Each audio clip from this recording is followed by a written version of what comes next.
Olá pessoal, tudo bem? Luiz Fernando da Petros Engenharia, estamos aqui para mais um vídeo do canal Engenharia e Condomínio. Você sabe que a nossa missão é tentar te ajudar, nossa missão é tentar te dar dicas de uma boa gestão ligada à manutenção predial e engenharia do condomínio. Eu queria falar hoje sobre algo que eu considero importante. Eu queria te dar, de forma objetiva, não são as únicas, mas eu considero as mais importantes, 5 dicas de como você mantém uma cobertura em telhas de forma saudável na sua edificação. Tá?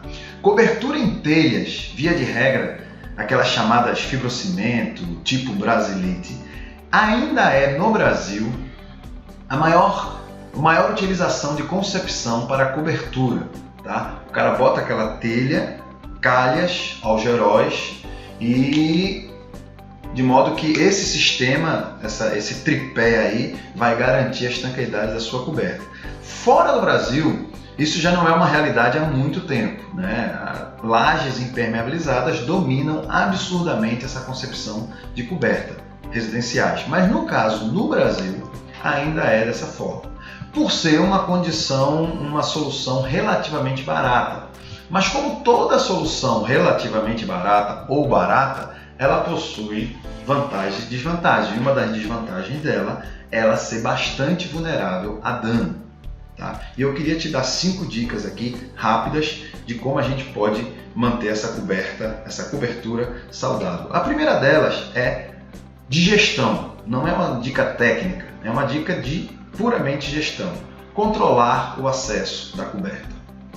Você controlando o acerto do teu pavimento e cobertura, você vai eliminar metade dos seus problemas. É muito comum um condomínio permitir que o fornecedor de antena, fornecedor de reservatório, vai mexer alguma coisa no reservatório, tubulação, internet, ar-condicionado, ele tem um acesso livre à coberta. O porteiro, o zelador não tem condição de acompanhá-lo, entrega a chavezinha para ele, ele vai lá e sobe. O problema é que, uma vez gerado um dano, via de regra, esse cidadão não vai comunicar que o dano foi gerado. Você está vendo aqui uma foto de uma telha quebrada justamente porque alguém foi lá, andando pela telha, quebrou.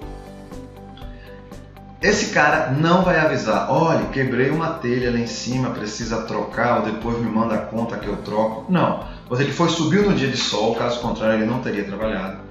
O dia que vier essa chuva, o período chuvoso, o inverno, depende da tua cidade, você vai sentir o drama, o resultado disso aí. Por quê, pessoal? Porque embaixo de um telhado desse tipo não existe impermeabilização e não existe drenagem. A água vai vazar por essa telha, vai ficar acumulada até o morador do último pavimento, que o teto dele é essa cobertura, vai reclamar de infiltração e aí o estrago já pode ser grande. Segunda dica, pessoal, que eu queria te dar: manter calhas largas. Ao contrário do que pode parecer, uma calha numa coberta, ela não tem só a função de recolher água do telhado. Ela, na minha opinião, ela é a calçada da coberta. Observe essa foto da direita. Você tem uma calha larga, onde as telhas estão totalmente íntegras. Eu conheço esse prédio, essa foto fui eu que tirei pessoalmente. As telhas estão perfeitas. Por que as telhas estão perfeitas? Porque se o cara pode andar numa calha, numa calçada dessa, para que ele vai andar em cima do telhado? Né? Já a foto da esquerda, você vê claramente uma telha com tráfego limitado. É muito complicado o cidadão andar aí. Então ele inevitavelmente vai ter que correr para o telhado, vai quebrar mais telha e você vai ter mais problema. Terceiro lugar, pessoal, eliminar vazio entre o algerol e a telha. É também um problema comum. Tá? Por erro de projeto, por erro de nivelamento do madeiramento da estrutura do telhado, é muito comum você ter situações como essa foto aqui da esquerda, onde eu tenho uma altura, essa altura aqui a que eu estou me referindo, que é muito elevada entre a telha e o algerol do concreto. Então não precisa ser engenheiro para observar que Numa situação dessa de muito vento, a água vai entrar aqui por baixo e, como a gente já disse, não tem impermeabilização, não tem drenagem. Se ela passar, ela vai dar problema. Aqui na foto da direita, você vê uma coberta que, além de a telha estar com a altura adequada entre o algerol e a própria telha, ela ainda foi impermeabilizada adequadamente com uma manta alumínio, formando uma saia solta aqui embaixo, protegendo a penetração de umidade dessa ação do vento. Dica 4, óbvia, mas 90% dos prédios que nós vamos não atendem essa dica. Manter as telhas fixadas. Observe, essa foto da esquerda, uma telha que caiu, ela se soltou da estrutura de madeira. E isso acontece, pessoal. O tráfego local, ônibus, principalmente quem mora em grandes cidades e perto de avenidas, faz com que as telhas corram, faz com que as telhas se desloquem. E ela vai se deslocando até certo ponto de se soltar e abrir lá um vazio, repito, permitindo a penetração de água embaixo da sua coberta. A foto da direita, você vê uma coberta devidamente fixada, ó. Tá vendo os parafusos todos dela aqui? E a telha não anda, a telha não se movimenta, a telha não escorrega sobre a coberta, e isso vai garantir também a estanqueidade da sua cobertura. Dica número 5, garantir inclinação e apoios necessários.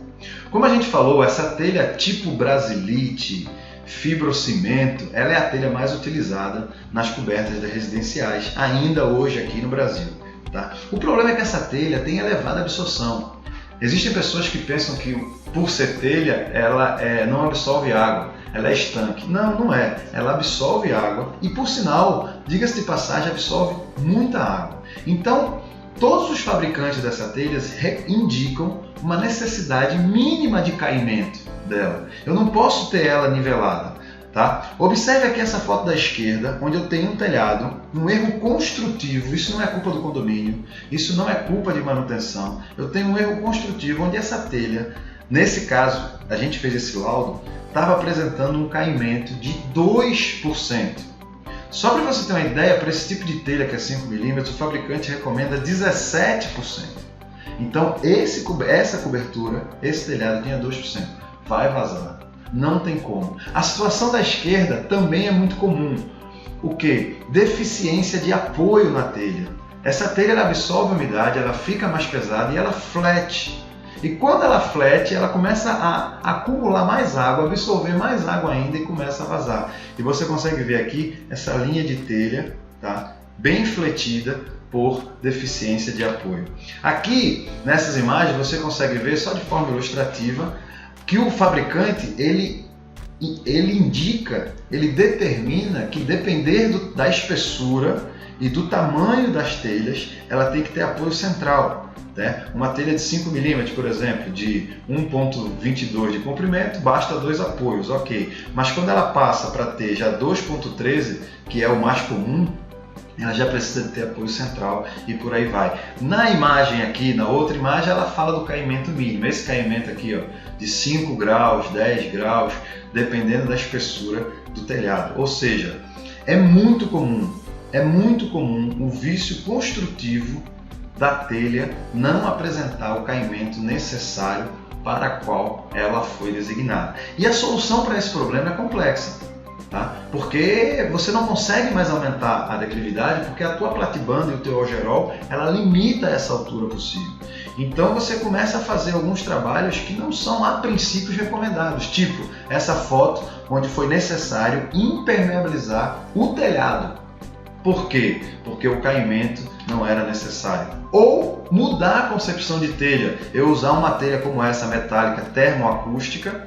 Por quê? Porque essa telha termoacústica consegue ter um caimento bem menor do que uma telha daquela de fibrocimento, uma telha daquela que é absolutamente porosa. Outra solução é remover todo o telhado, impermeabilizar embaixo e recolocar a telha. Ou seja, nenhuma delas é uma solução bastante tranquila. Pessoal, espero que você tenha gostado. Ratifico aí o que a gente tem dito em todos os vídeos. Se você tem uma sugestão, se você tem uma dúvida, se você tem uma crítica, manda pra gente. Mande sua dúvida engenhariaecondomínio.com.br e a gente vai estar aqui debatendo esses assuntos com você. Muito obrigado, pessoal, e até o próximo vídeo.